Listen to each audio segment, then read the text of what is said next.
Amigos, amigas, bienvenidos, bienvenidas a Cuestión de Enfoques. Soy Miguel Cáliz Martínez, estamos en ICN, Una Nueva Conciencia, nuevamente con ustedes para hablar de los temas que hacen portada, de los temas que hacen titulares, de esos sobre los cuales hay distintos puntos de vista, opiniones, perspectivas, enfoques. Hoy nos acompaña desde la Ciudad de México nuestro buen amigo Rubén Aguilar. El doctor Rubén Aguilar Valenzuela es licenciado en Filosofía, maestro en Sociología, doctor en Ciencias Sociales por la Universidad Iberoamericana. Es consultor, profesor, articulista y autor de una veintena, ya casi cerca de la treintena de libros, asesor de gobiernos, consultor internacional. Podríamos hablar todo el programa de Rubén, pero vamos a hablar de tu querido México. Gracias, Rubén, por atendernos acá desde Tegucigalpa. Encantado de verte. Gracias a ti, Miguel, y saludos a quien nos escucha. Sí, ¿sabes qué, Rubén? Pasó el fin de semana, había mucha expectativa sobre las elecciones en México.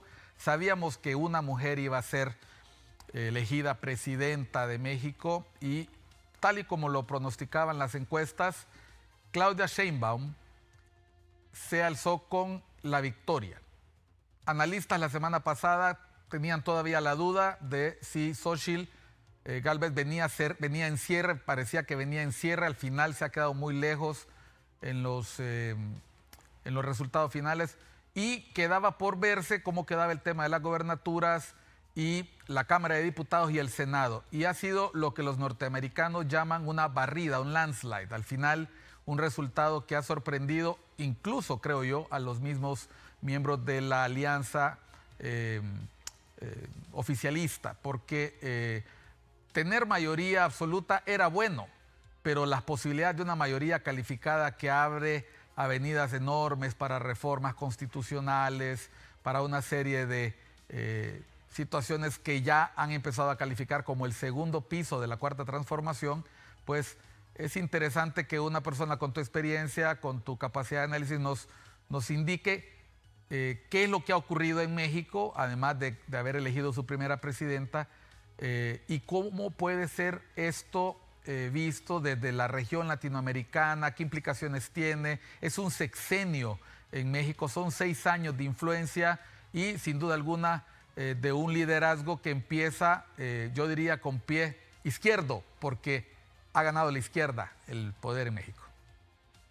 Bueno, yo como tú dices, es sorpresivo para muchos, incluyendo para los de Morena, como tú bien anotas, pues está muy claro que gana la presidencia Claudia Sheinbaum con prácticamente el 30%, es la candidata más votada o el candidata más votada de la historia, como 7, 8 millones más de votos que el presidente López Obrador.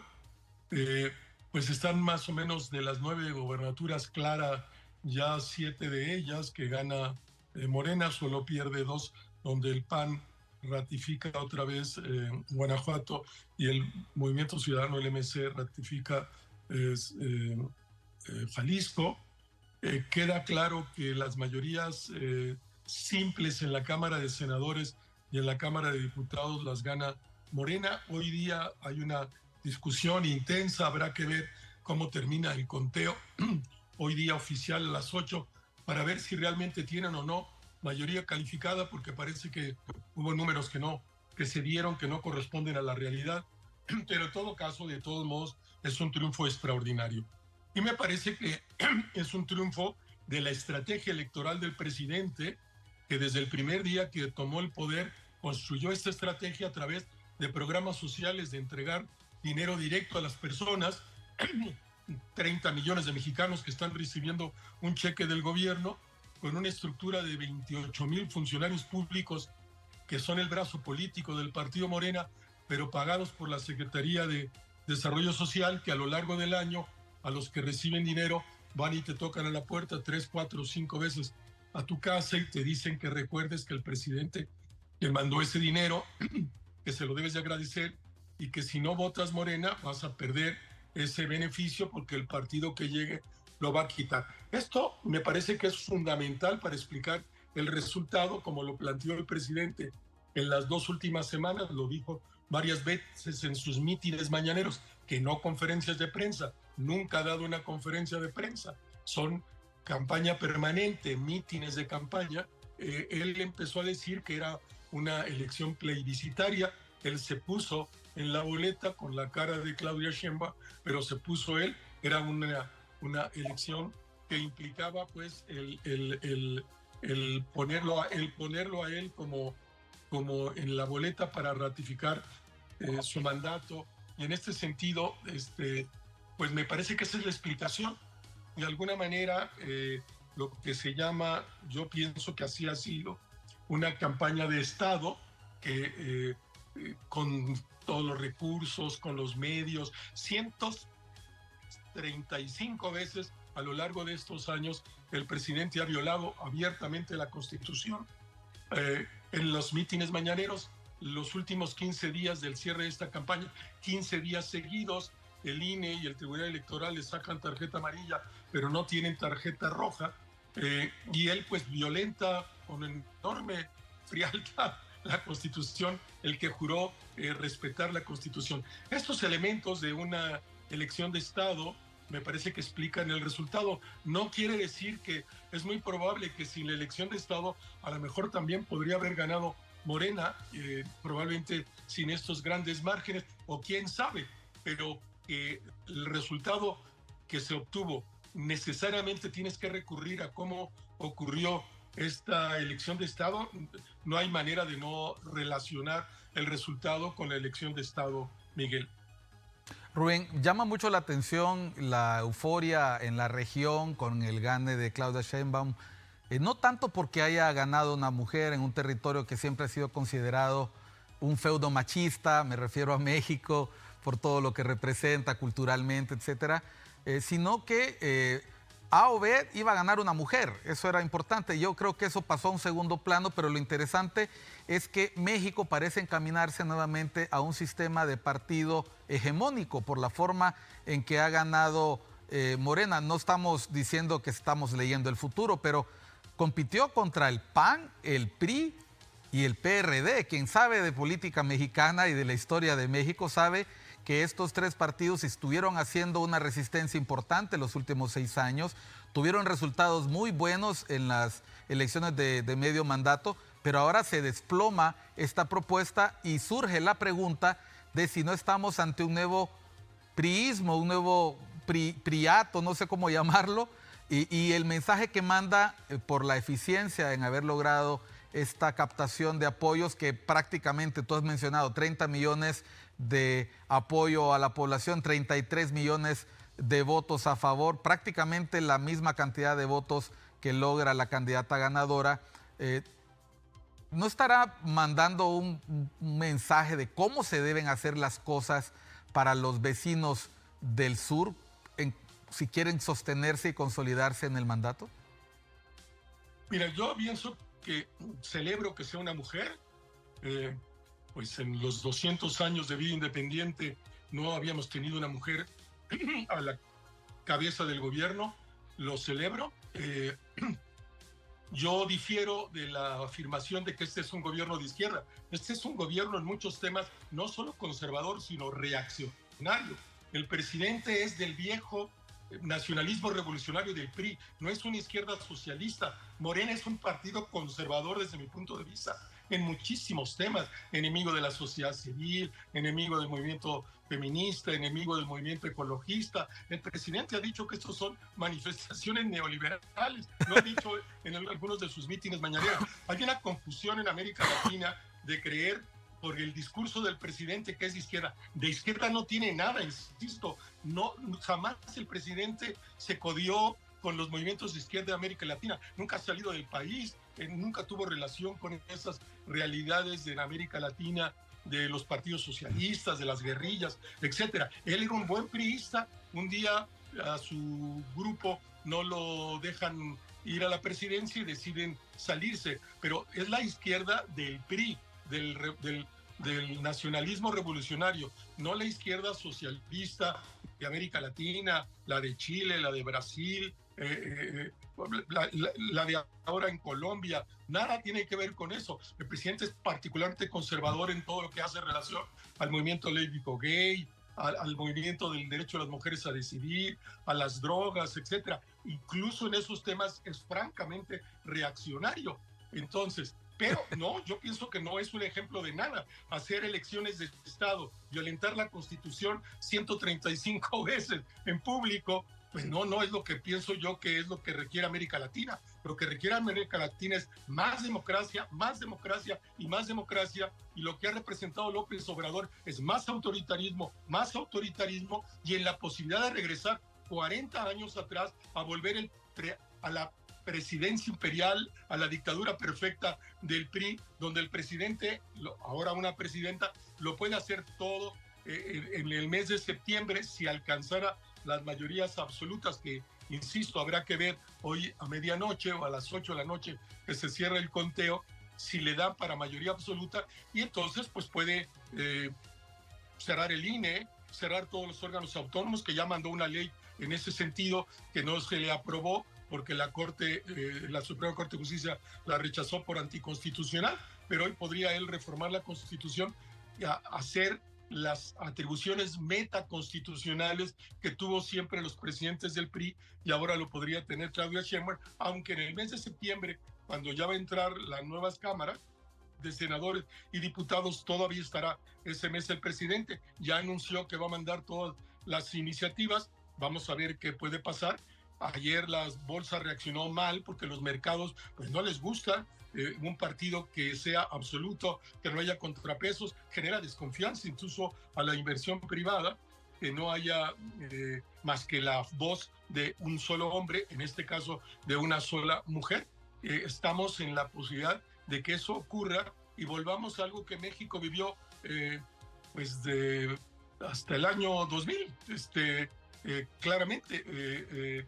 Cuando el PRI termina la revolución en 1920 y por 80 años el mismo partido con 3 nombres diferentes gobernó el país, nunca otro presidente de otro partido gobernó, siempre tuvieron la mayoría absoluta en el Congreso, y tuvo que venir al año 2000 cuando se da la alternancia, cuando gana un partido de oposición.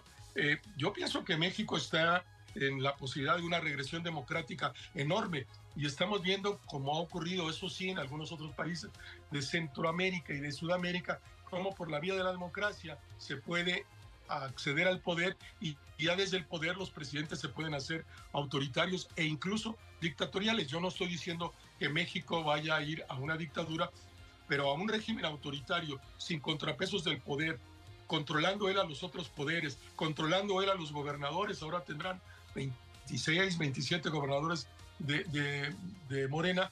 Ese es el modelo del PRI, la conocemos, todos en México lo conocemos y no lo queremos, pero hay un sector muy importante de la población, para el caso hoy la mayoritaria, que votó por ese proyecto que el presidente les vendió bien y les dijo que esa es la única manera de conducir un país como México, por la vía del autoritarismo y no de la democracia.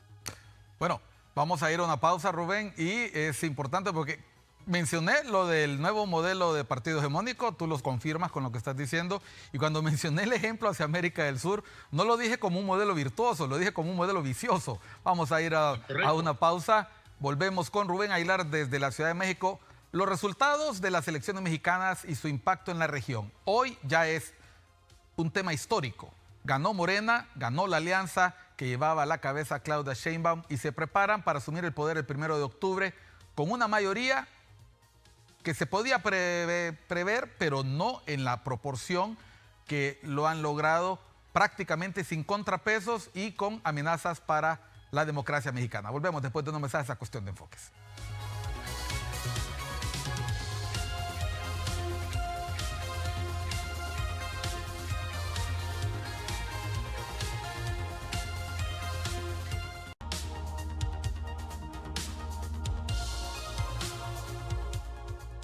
Continuamos en Cuestión de Enfoques por ICN, una nueva conciencia. Estamos al habla hacia la Ciudad de México con el doctor Rubén Aguilar. Él es sociólogo, es autor de casi una treintena de libros, asesor, consultor, especialista en comunicación política, en muchos temas que están vinculados a este quehacer, al análisis político. Rubén, ni siquiera te voy a preguntar, yo sé que fuiste a votar, muchos mexicanos votaron, pero me llamó mucho la atención. Todavía aquí está la huella. Ahí está, y no se borra. Lo importante es que te quiero preguntar algunas cosas que podemos ver desde la distancia. Ese mismo fin de semana que se estaban desarrollando las elecciones en México, asumía su segundo mandato el presidente Nayib Bukele. Creo que has estado atento, como todo el continente, a lo que pasaba en esa toma de posesión. Y también en olor de multitud. Esta elección, es cierto, Claudia Sheinbaum es la más votada, pero también hubo una baja en la participación electoral en México. Una importante baja. Es más, hoy mismo este programa se está transmitiendo el miércoles, lo estamos grabando un día antes para ajustarnos a la agenda de Rubén. Tenemos la noticia de un nuevo asesinato de un alcalde electo, de una autoridad electa. Ya no estamos hablando de un aspirante, estamos hablando de una persona que acababa de ser elegida en un cargo. Esta baja en la participación, este aumento en el apoyo al partido ganador, ¿qué reto le pone o le impone a la oposición? Porque la oposición también recibió un mensaje. Es decir, las fuerzas democráticas que no querían que se consolidara un control autoritario del poder en México también estaban compitiendo, y para los que no lo saben, eso era una alianza variopinta. La alianza que acompañaba a Morena incluía al Partido Verde Ecologista, que nada que ver, de partido de izquierda, y en el caso del otro lado teníamos al PRD, al PRI, al PAN.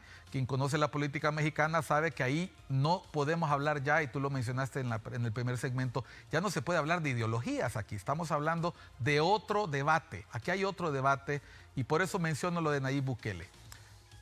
¿Qué le pone al frente a la oposición, aparte de una autocrítica que debe ir más allá de las impugnaciones, de los alegatos de fraude y seguramente del abuso del poder para hacer política desde el poder? ¿Qué retos le pone a la oposición política y a las personas que, como tú, analista académico, orientan esa opinión pública que seguramente en estos momentos está como cuando un camión le pasa encima, todavía en shock? Como tú bien dices, yo pienso que la primera vez que triunfa Bukele, al tiempo que ganó, desbarató a los partidos tradicionales, tanto Arena de la derecha como el FMLN de la izquierda, los acabó, los hundió, y en esta nueva elección, pues prácticamente los acabó. El FMLN creo que tiene un diputado, y Arena tiene 3 o 4, creo, nada más. Están acabados y nunca más van a volver a surgir. Hoy día, con este voto ciudadano, hay un mensaje muy claro para la oposición que no entendió, nunca pudo comunicarse con el conjunto de la sociedad, sino con un segmento de la sociedad muy entusiasta, muy movilizado, tomando plazas, pero que a la hora del voto se vio que en realidad, pues cuál era su límite objetivo, que anda en realidad en torno al 30%, que es lo que tiene Xóchitl Gálvez, contra el 60%, que es lo que tiene Claudia Sheinbaum. Una diferencia de 2-1, brutal. Y el surgimiento de este nuevo partido, que ya estaba, pero no tenía este posicionamiento ahora de 10% de Movimiento Ciudadano del MC, que en la última presidencial pues le fue muy mal, porque fue en la alianza con el PAN y con el PRD cuando gana López Obrador. Pues ahora para los jóvenes se convirtió en una alternativa, fue muy votado por los jóvenes y los jóvenes universitarios en particular. Pero bueno, yo sí, ese es el único partido que crece, el MC, como porque tanto el PRI como el PAN es muy probable, habrá que ver los números de hoy en la noche, hoy platicando con algunos de los dirigentes del partido muy amigo, están en la línea, y hoy pudiera perder el PRD su registro a nivel nacional. Ya lo ha perdido en una veintena de los 32 estados que tenemos, pero ahora podría perderlo a nivel nacional y desaparecer el PRD, que sí es el único partido realmente de izquierda que hoy existe en México. El PAN, el PRI, pues queda debilitado, en torno al 10, entre 10, 14%, el PAN en términos de 16, 18%.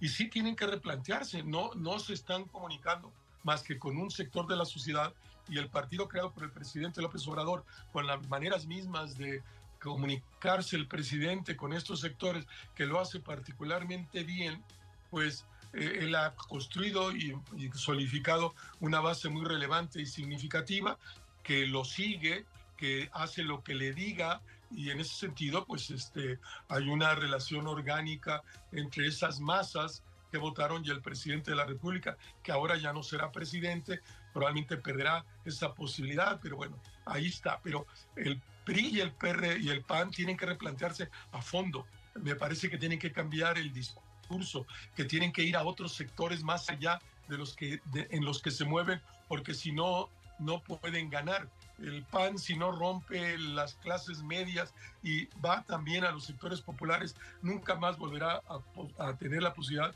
de acceder a la presidencia de la República. El PRI, que prácticamente más de la mitad del PRI se fue a Morena, incluyendo al presidente de la República, que vivió 15 años como priista, fue presidente del PRI en su estado natal, en Tabasco, allí creó el himno del PRI, compuesto por él mismo. Entonces, pues sí me parece que esta elección les manda un mensaje contundente, duro, muy fuerte de la sociedad, es decir, cambien, porque para nosotros, así como están, no son alternativa, y preferimos incluso votar, como me pasó con muchos amigos intelectuales o académicos o artistas, que dicen que piensan que el presidente es un hombre conservador, incluso reaccionario, como yo, los movimientos feministas, movimientos de artistas, de ecologistas, de defensores de la tierra, del movimiento indígena, pero dice, pero yo prefiero votar a este señor conservador y reaccionario que votar por el PRI o que votar por el PAN.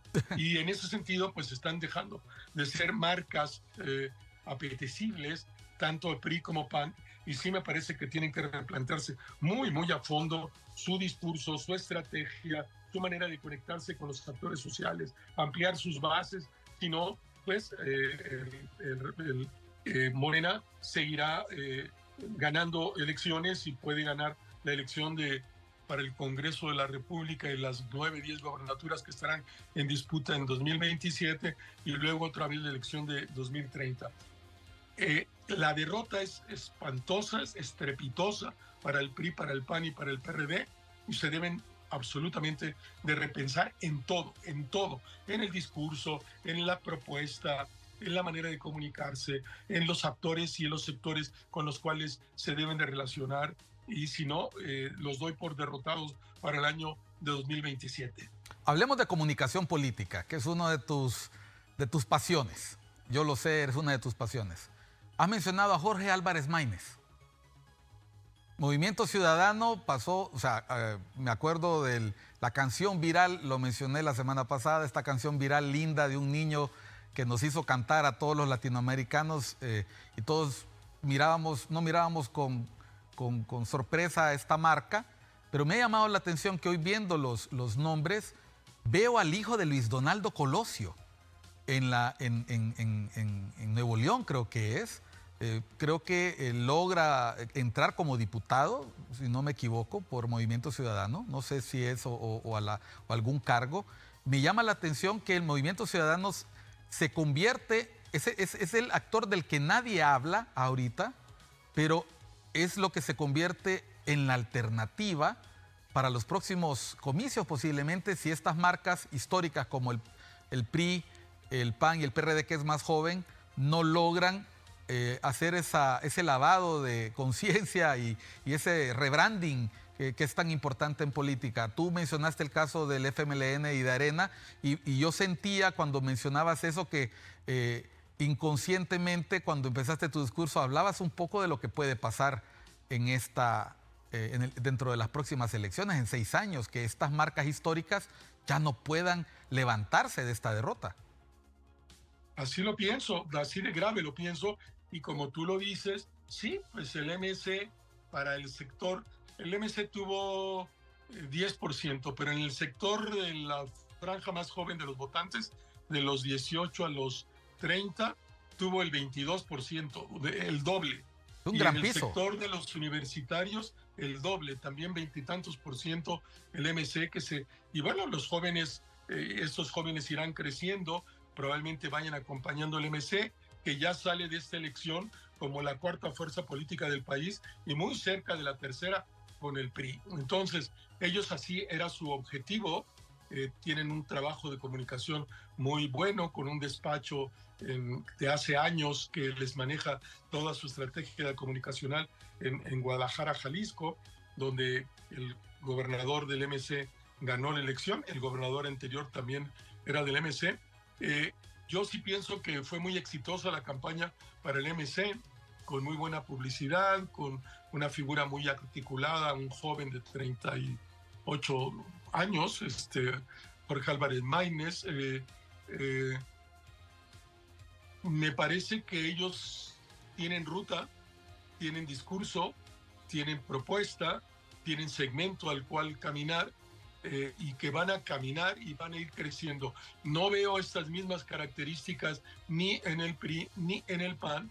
Veo muy mala manera de comunicarse, no aciertan en su estrategia de comunicación, siguen siendo muy viejas, anquilosadas, no irrumpen, no rompen, y pues están realmente en un grave problema. De otro lado, Morena, pues a partir, me parece, del peso del presidente. A mí, no quiero ser misógino de ninguna manera. Estoy muy contento de que una mujer sea la presidenta de México, pero yo no pienso que haya ganado Claudia Sheinbaum, que era una desconocida hasta hace unos pocos, 2, 3 años. Ganó el presidente López Obrador. Él se la jugó todas las mañanas, sistemáticamente pidiendo votar por sus candidatos, atacando a Xóchitl Gálvez, diciendo que no es cierto, que no es pobre. Es increíble y no pasa nada. En nuestro sistema político aguanta eso y más, porque pues no hay leyes aunque la ley dice que no se puede, no hay manera de castigarlo, y pues el presidente lo sabía muy bien y por eso viola la Constitución en materia electoral 135 veces, y pues se convirtió en un factor determinante del triunfo de su marca. Él es el que hizo a Claudia Sheinbaum. Claudia tiene 10, 12, como 14 años trabajando con el presidente, fue su secretaria de Medio Ambiente cuando el presidente estuvo como jefe de gobierno, luego tuvo una alcaldía en la Ciudad de México, luego gana la alcaldía acá en la Ciudad de México, la jefatura de gobierno. En ese sentido, no sé qué irá a pasar con Morena también, porque van a dejar de tener a este hombre que por 18 años hizo campaña y siguió la campaña como presidente, ha hecho campaña 24 años, y no tiene Morena nada semejante al presidente para hacer este trabajo, no tiene a alguien que articule y resuelva las contradicciones. Hay muchísima gente del PRI allá adentro, hay muchísima gente del PRD allá adentro, hay muchísima gente del PAN allá adentro. De los que hay menos son de Morena, los nuevos son muy pocos en relación a las masas de estos militantes que vinieron de estos partidos para incorporarse a Morena. Prácticamente todos los gobernadores que hoy propuso Morena, todos venían del PAN o del PRI o del PRD, ninguno venía de Morena por sí mismo. De los diputados que tiene Morena en la Cámara de Diputados, prácticamente todos son del PRI, con unos poquitos que no. Todo el Consejo Ejecutivo de Morena, todos son del PRI. Por eso algunos nosotros llamamos el nuevo PRI, un PRI ahora victorioso, que es algo que ya no tiene el PRI, que se quedó aislado, cada vez más lejos de las bases votantes, y una buena parte de esas bases organizadas también se las llevó Morena consigo misma. Pero sí, estamos en muy claro el resultado electoral, muy claro el mandato de la ciudadanía, apostando a este modelo de gobierno con estos rasgos claramente autoritarios, sin contrapesos, sin división de poderes, con aunque formalmente una república federal, una república central, donde el presidente les dice a los gobernadores qué tienen que hacer y qué deben de hacer, etcétera. Pero por eso votó la sociedad mexicana y pues uno tiene que respetar la decisión ciudadana. Razones tendrán, a mí me cuesta trabajo entenderlas, pero pues razones tendrán, viendo que estamos ante los resultados del peor gobierno de los últimos 30 o 40 años, 200,000 homicidios, 50,000 desaparecidos, 800,000 muertes de la pandemia. En un país como Japón, que tiene el mismo nivel de población que nosotros, murieron 20,000, en nuestro caso 800,000, y acaba de haber una comisión independiente que ha hecho una evaluación y calcula que 300,000 nunca debieron morir, murieron por por la mala estrategia de hacer frente a la pandemia. El presidente decía que no te pusieras tapabocas, que dieras abrazos, este tipo de cosas. Ha entregado el presidente 1/3 del territorio nacional al crimen organizado, que hoy se articula a los procesos electorales y es determinante para explicar el resultado también en algunas de las gobernaturas, en los triunfos de Morena. Pues todo eso la sociedad lo ve, pero a pesar de eso dijo, yo voy a votar por ese proyecto, y ahí está la ganadora, Claudia Sheinbaum, que insisto, pienso que quien ganó fue el presidente de la República y por eso convirtió la elección en una elección plebiscitaria, le llamó él, usó sus propias palabras, pero pues eso llega como a un punto, llega a un fin y va a implicar un reacomodo. El presidente más débil en la historia moderna de México fue el presidente Cedillo, y el día siguiente de tomar el poder saca del país al presidente más fuerte de la historia moderna, que fue Salinas. El presidente López Portillo corre al presidente Luis Echeverría, que lo había puesto por la injerencia que quería tener. Claudia Sheinbaum le dejará al presidente que actúe como quiera, se atreverá a sacarlo para ella tomar el mando. Todas estas son preguntas que están planteadas sobre la mesa y hay muchos elementos de corte histórico para poderlas plantear sobre la mesa. Rubén, cuando te escuchaba mencionar el origen de muchos de los cuadros de la presidenta Sheinbaum, de la presidenta electa Sheinbaum, me quedaba muy claro que la regeneración pareciera ser del Partido Revolucionario Institucional, y yo recuerdo muy bien, además de lo que tú estás mencionando, el ejemplo que hemos tenido en otros países, con un Lenín Moreno, con un Juan Carlos Varela, esta figura que llega cobijada, arropada por su antecesor o por un padrino, no siempre lo pasa bien, y siguiendo una regla que le impone la historia en México. Yo recuerdo que también, además de retirar un poco de la escena pública al expresidente, siempre iniciaban su mandato con un sonado caso judicial contra una figura importante. Recuerdo aquella sindicalista, una sindicalista importante, el negro Durazo. Me acuerdo que era una práctica muy priista de empezar el sexenio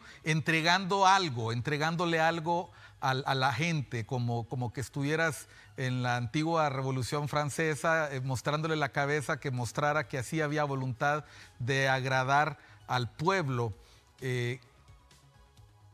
Tú acabas de mencionar el reto de Claudia, es gobernar sin la mañanera, gobernar sin la omnipresencia de AMLO, gobernar demostrando que ella manda. Ese es el legado que tiene que romper en algún momento o generar en sus primeros 100 días de mandato. Para mí es uno de sus grandes retos, sí.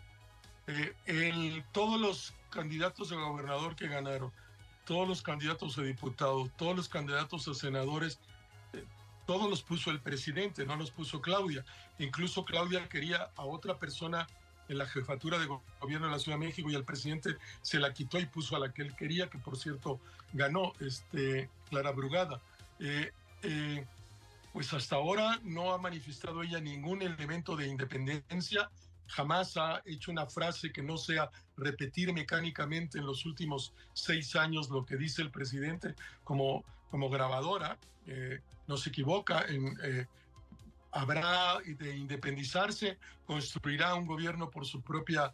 Pues son preguntas que uno tiene derecho a hacerse, y en principio, mientras esté allí el presidente López Obrador y siga en México, pues uno dirá, pues él estará detrás de bambalinas dirigiendo la obra, porque él es el dueño del partido. Todos estos entornos cercanos a Claudia, todos son gente del propio presidente, traídos por el presidente. Entonces, pues sí, esas preguntas están puestas y son, me parece que si se quiere fortalecer Claudia Sheinbaum, si quiere parecer que ella gobierna, pues va a tener que hacer cosas muy claramente para deslindarse del presidente. Hoy la idea que queda es que es una no solo discípula del presidente, sino algo más que discípula, una seguidora incondicional que hace y dice lo que el presidente hace y dice. Bueno, Rubén, vamos a ir a una pausa y antes de irnos a la pausa te voy a pasar lo que me ha llegado a mi teléfono mientras los amigos de producción están atentos a lo que está pasando y mientras nosotros hablamos. El presidente Biden felicitó a su homóloga del sur recién electa, Claudia Sheinbaum. Los Estados Unidos van a una importante elección en noviembre, una complicada elección con uno de los candidatos procesado. Es una cosa inédita también. Un informe de la DEA asegura que México podría desplazar a Colombia como principal productor de droga. Al volver comentamos esto, seguimos en Cuestión de Enfoques por ICN, una nueva conciencia.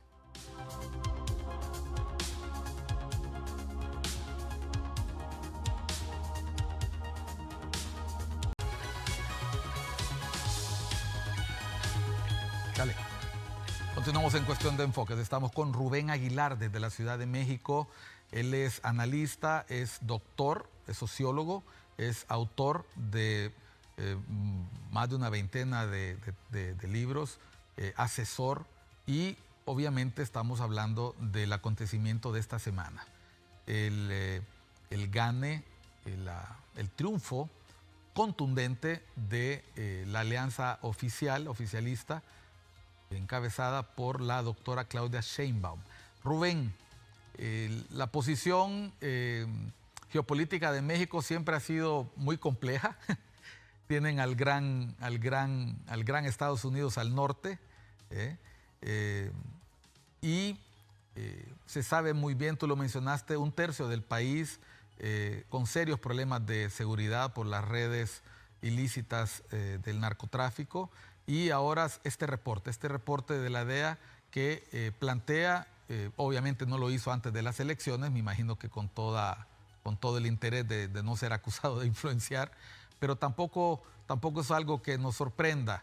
Que la DEA anuncie el día de hoy que México podría desplazar a Colombia como principal productor de droga, ¿te toma por sorpresa o era algo que se miraba venir como un anuncio oficial?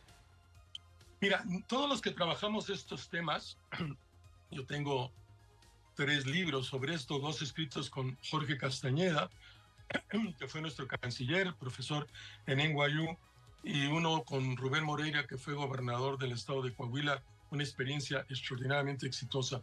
Ya no estamos hablando nosotros de narcotráfico, sino hablamos de crimen organizado, porque el narcotráfico es solo apenas una de las actividades del crimen organizado.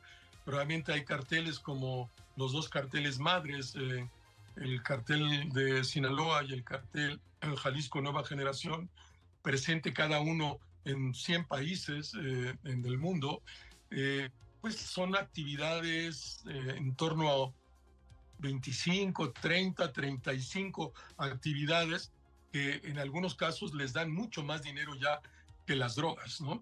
Que se ha concentrado básicamente en el cartel, en los 2 carteles, en la venta de drogas sintéticas. Ya no hay producción, toda la amapola de Guerrero, ya nadie produce esas cosas, ya nadie produce marihuana en Chihuahua, en Sinaloa, porque pues, es legal en los Estados Unidos y es mucho mejor la producción de los Estados Unidos de marihuana que la que se puede hacer en México. Estamos concentrados, los grandes carteles mexicanos están concentrados en la producción de drogas sintéticas, particularmente en fentanilo, que al final pues quien abrió el mercado de fentanilo fue el sistema médico de los Estados Unidos, que recitaba a diestra y siniestra opioides sintéticos de farmacias y que la gente iba. Hay un momento que ya no los puede seguir comprando, entonces se va al mercado ilegal. Pero quien creó el mercado del fentanilo, de los opioides sintéticos, fue el sistema médico, fueron los médicos de los Estados Unidos dando esta receta. Ya hay más de 3, 4 películas que yo he visto norteamericanas sobre este tema. Entonces, es muy probable que así sea, pero insisto, nosotros ya no vemos que esta sea la gran actividad. La gran actividad es la venta de derecho de piso, la venta por producir, la obra pública que resulta fundamental. Hoy probablemente más de uno, probablemente 8 o 10 de los gobernadores que están en el cargo, todos de Morena, por cierto, lo llegaron ahí en una contubernio con el crimen organizado. Y pues normalmente el crimen pide la Secretaría de Obra Pública y se hacen dueños de todas las constructoras que no las quieren, no necesitan ni tener. A su vez las subcontratan, pero que tú tienes el recurso para decir dónde va a haber carreteras, dónde va a haber esto. Y lo mismo pasa a nivel municipal. Entonces, sí, yo pienso que en particular en el caso mexicano, nuestros dos grandes carteles probablemente hacia afuera es relevante y significativo la venta de fentanilo, en particular para el mercado de los Estados Unidos, pero en México los negocios giran en otro tipo de actividades, maquinitas en las tiendas, control de la venta de alcohol, giros negros, carreras de caballos, peleas de gallos, palenques, cobro por cada aguacate que produzcas una cantidad, por cada limón que produzcas una cantidad, por cada hectárea que tengas una cantidad, por cada vaca que tengas si llega al rastro una cantidad, por cada cerdo. Estas son las grandes actividades hoy del narco y algunos de ellos incluso han ido dejando las drogas en algunos carteles más pequeños, concentrados en algunos de los estados como Guerrero, como Michoacán, donde toda su actividad ya no está en el ámbito de la droga, sino en el ámbito de este tipo de actividades que acabo de hacer mención, también en la minería, también en el transporte, en el control de los taxis en las comunidades. Aquí están los grandes negocios hoy del crimen organizado, Miguel. Y vuelvo al mensaje, si quieren en producción pónganme el tuit de Xochitl Gálvez. Xochitl Gálvez tuiteó ahora, bueno, posteó, no podemos seguir diciendo tuitear, pero nos hemos quedado con ese hábito. El tuit de solidaridad, bueno, este fue el agradecimiento, pero quiero el más reciente, si quieren váyanse para arriba, donde presenta su solidaridad con la familia de Yolanda Sánchez y con todo el pueblo de Cotija, Michoacán, por el asesinato de la alcaldesa. Quiero hablar sobre esto porque ella cuestiona al presidente López Obrador por no haberse pronunciado, por haber guardado silencio y pareciera, y lo digo porque he estado atento a lo que dicen los medios internacionales antes de las elecciones, todo el mundo daba por un hecho que ganaría la candidata Sheinbaum, pero también todo el mundo decía que si ella lograba romper este techo de cristal, iba a tener un piso de cristal, porque el tema de la inseguridad en México es el gran tema, es el gran problema que, como tú dices, no logró resolver su antecesor. A pesar de ello, logra el voto de confianza a su partido Morena y él mismo, porque tú lo has dicho, un plebiscito, pero que sigue estando ahí. Es el elefante en el cuarto. Ese va a ser el gran reto. Es uno de los grandes retos, sin duda, sin duda. Para mí el mayor. No es posible que nos vayamos, que en este sexenio se mueran 200,000 personas asesinadas, que la expectativa de vida en el país, en particular en los hombres, ha bajado 4 años por este nivel de asesinatos, que ha implicado 36,000 asesinatos al año, con un promedio de una tasa de mortalidad de 28 homicidios dolosos por 100,000 habitantes. Solo para mencionar un caso, con el caso del presidente Fox, fueron 8 homicidios dolosos por 100,000 habitantes y en todo el sexenio apenas, que son muchos de todos modos, 60,000 muertos. Pero ahora estamos hablando de 300, 400% más en este gobierno, que fue un desastre en el manejo de la estrategia de seguridad, bajo el lema y el mantra del presidente que hay que dar abrazos y no balazos a los narcotraficantes. Los narcotraficantes lo entendieron muy bien y por eso hoy le ocupan la tercera parte del territorio. Se saben que no van a ser atacados. El ejército tiene prohibido enfrentarse al narco, tiene que recibir órdenes expresas de sus mandos superiores, y hay de ti que por si tu cuenta decides. Hoy vengo de comer con un general que le urgía verme para contarme algunas cosas que ocurrieron ahora en la campaña, entre otras cosas, por ejemplo, que el ejército estuvo todo el tiempo encuartelado, no tuvo autorización de salir a votar los soldados, los mandos, los mantuvieron cuartelados a los 80, 90 mil efectivos del ejército, porque otros 100 mil ahora están en la Guardia Nacional. Pero sí es uno de los grandes problemas. Y el otro problema gravísimo es cómo el narco se ha metido a los procesos electorales. Hoy, de septiembre de 2023, cuando comenzó oficialmente el proceso electoral, al día de ayer, de esta mención de esta candidata, fueron 270 los homicidios, entre ellos políticos, acompañantes de los candidatos, y candidatos 36 con el asesinato de esta señora. Siempre el presidente ha manifestado una enorme insensibilidad, nunca se pronuncia, porque es una de las reglas del juego comunicacional de los populistas, no meterte a los temas candentes porque te arrastra, y la manera de minimizarlos es que no te pronuncies. El presidente nunca se relacionó con la gente de Acapulco, por ejemplo, en el marco de su estrategia. Fue varias veces en helicóptero a la base naval, de la base naval se regresaba, pero nunca fue a las colonias, nunca se enfrentó a las gentes, que es parte de su estrategia, que no es original, es propia de los presidentes populistas, pero o ministros, primeros ministros populistas.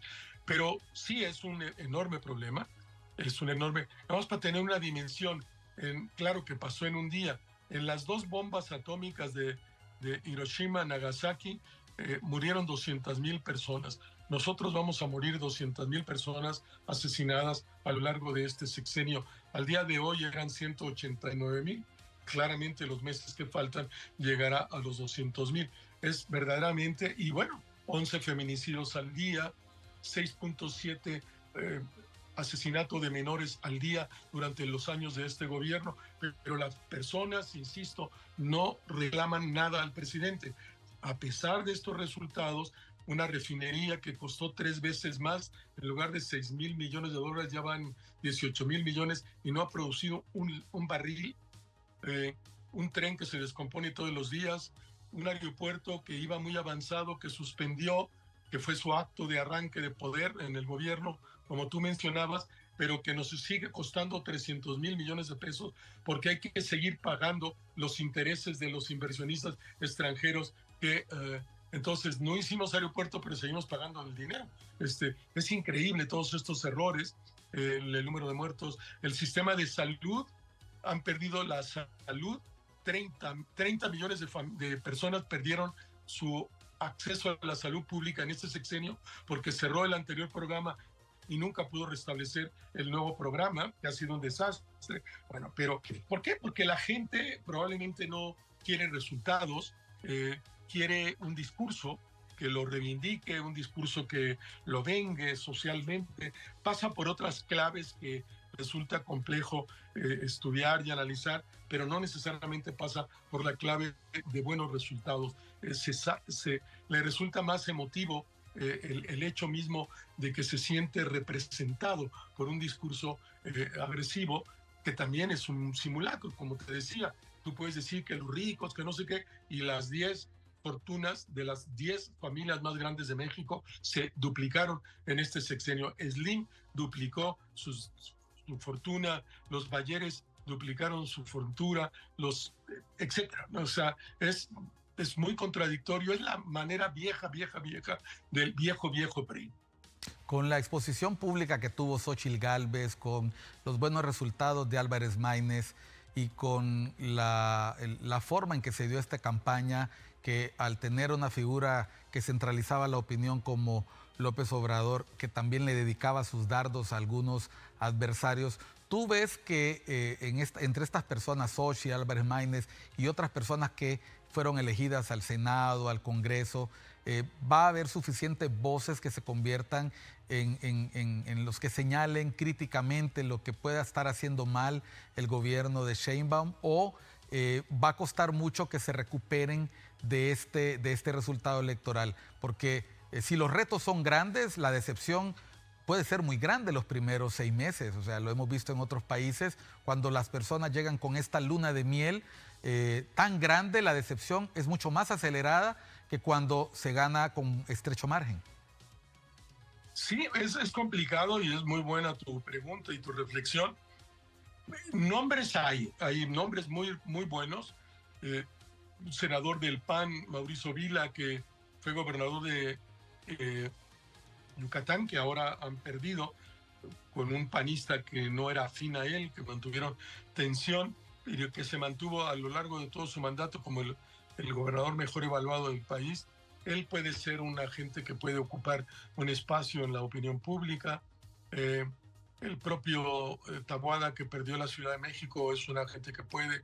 La propia Xochitl, Rubén Moreira. Hay una veintena de personas que podrían saber hablar, tienen una carrera limpia, eh, pueden ocupar espacios públicos, pero no sé si haya la condición para que esto ocurra. Los medios en general han estado muy canteados al gobierno. El gobierno sigue gastando muchísimo dinero en compra de publicidad, y junto con la compra de publicidad pues están las voluntades de los medios de portarse bien contigo.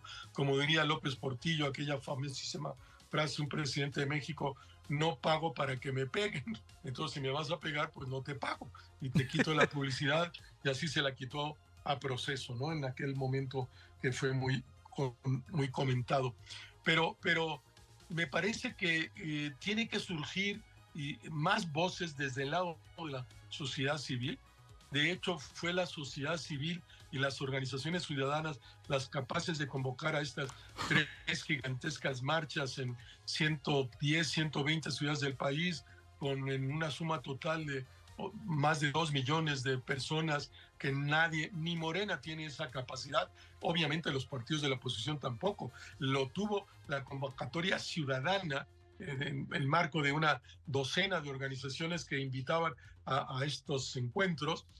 Me parece que tienen que surgir nuevas voces, nuevas voces mucho más jóvenes, voces de la sociedad civil con causas, el movimiento ecologista, el movimiento de lucha por la tierra, el movimiento feminista, el movimiento de la comunidad lésbico-gay, el movimiento de los derechos humanos, el movimiento animalista, el movimiento de las causas de la niñez, etcétera, etcétera, etcétera. Me parece que tiene que haber nuevos actores, y que la condición de esta crisis de esos partidos políticos abre el espacio para el surgimiento de liderazgos ciudadanos potentes y que vayan a tener reconocimiento social. La forma en que lo dices me recuerda el cambio de curso que se da en México en aquel famoso proceso electoral que pierde Cuauhtémoc Cárdenas, que viene después del terremoto. Pareciera que este triunfo de Morena puede abrir el espacio para una renovación de la política mexicana. No me queda ninguna duda al ver estos resultados, en lo que acabas de mencionar, de movimientos ciudadanos, de más allá del partido, o sea, de la voz de la ciudadanía que salga a la defensa de los espacios democráticos que tanto le han costado a México durante los últimos 25 años. Es prácticamente un anuncio de que viene un cambio de época, y lo representa el ascenso al poder de una mujer también, Rubén. O sea, el hecho de que una mujer llegue al poder, independientemente que sea del partido de gobierno, significa que México está viviendo un momento de cambio. Yo coincido contigo, y la pregunta a uno se vuelve muy expectante porque tiene prisa por ver el futuro y preguntarse si dentro de 6 años no veremos esas nuevas voces, aprovechando las redes, aprovechando las nuevas causas, pero también convocando una nueva generación que está cansada del pasado y que quiere construir un nuevo futuro. A mí me parece que sí, vamos a ver qué pasa. Yo sí pienso que está abierto el panorama para eso. Una primera ruta de llegada, digamos, un primer frente es la elección al Congreso Federal del 2027, que pues habrá que ver, porque el presidente quiere mandar esta iniciativa ahora en septiembre de reducir la Cámara de Diputados de 500 a 300, y que ya no haya diputados de representación como fue en el viejo PRI, que eran, pues ellos, ya ganas todos tú y ya no le das nada a la oposición.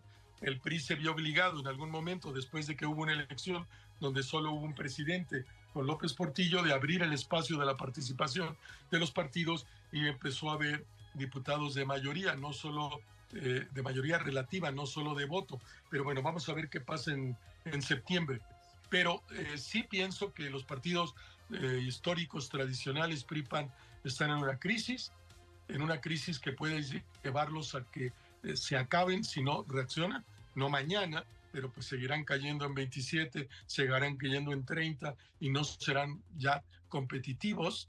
Un partido que está creciendo, que es el Movimiento Ciudadano y que seguramente seguirá creciendo de cara al año 2027 con esta elección y 9, 10 gobernaturas.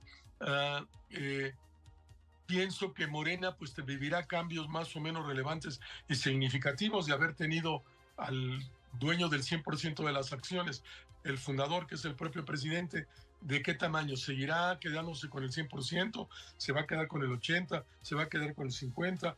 ¿Va a regalar a la clase política de Morena las acciones para que ellos pues discutan entre sí mismos y él se habrá de retirar?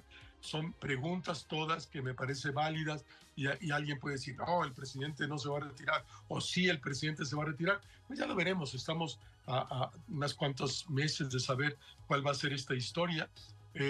Tú mencionabas un dato muy importante de esta nuestra vecindad con los Estados Unidos de 3.200 kilómetros de frontera, con el comercio más intenso del mundo entre dos países, que es el de México y Estados Unidos. El próximo año estaremos llegando al billón de dólares, siempre con una balanza superavitaria para México. México solo exporta más que toda la América Latina junta. México exporta más a Estados Unidos que si sumas Francia, Italia, Alemania y 5 o 6 países más de Europa.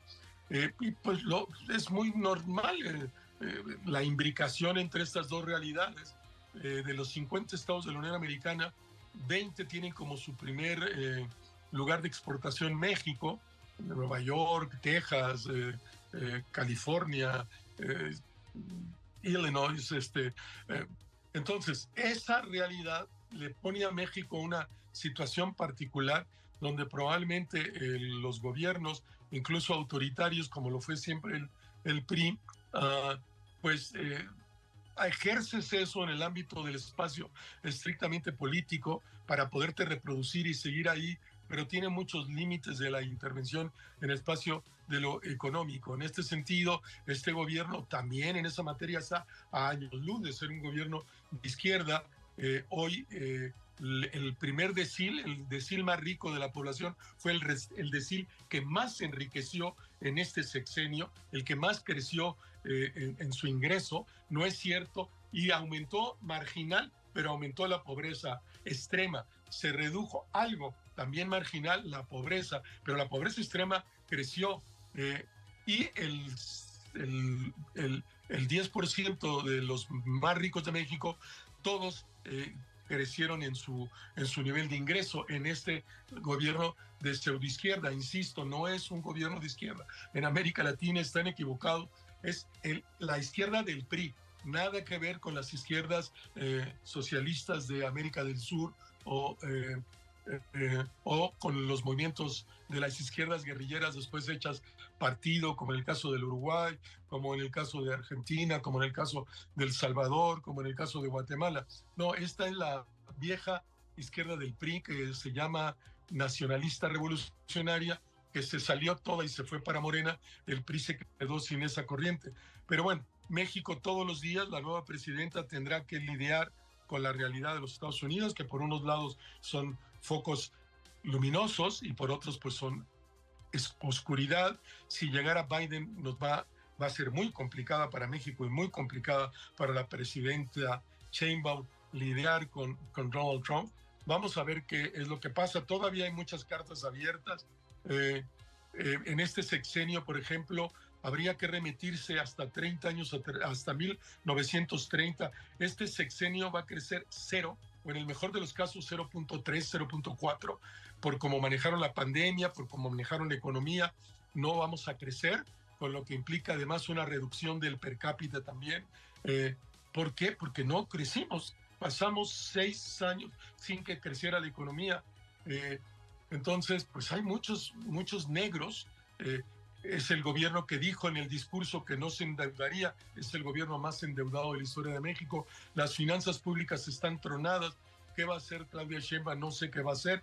Hoy dijo, o que ayer dijo que se quedaba con el mismo secretario de Hacienda para generar confianza, para generarse preocupaciones en las bolsas de los mercados del mundo. Entonces, pues sí, es muy complejo en un país como muy dinámico, con 140 millones de gentes, Rubén. pues así las cosas.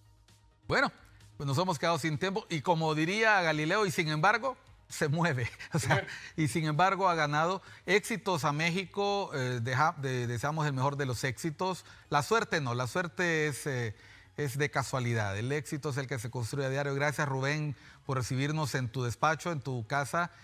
Sabes, las puertas de ICN están abiertas. Vamos a seguirle dando seguimiento a lo que pase con la toma de posesión de Claudia Sheinbaum. Seguramente se vienen tiempos interesantes para México.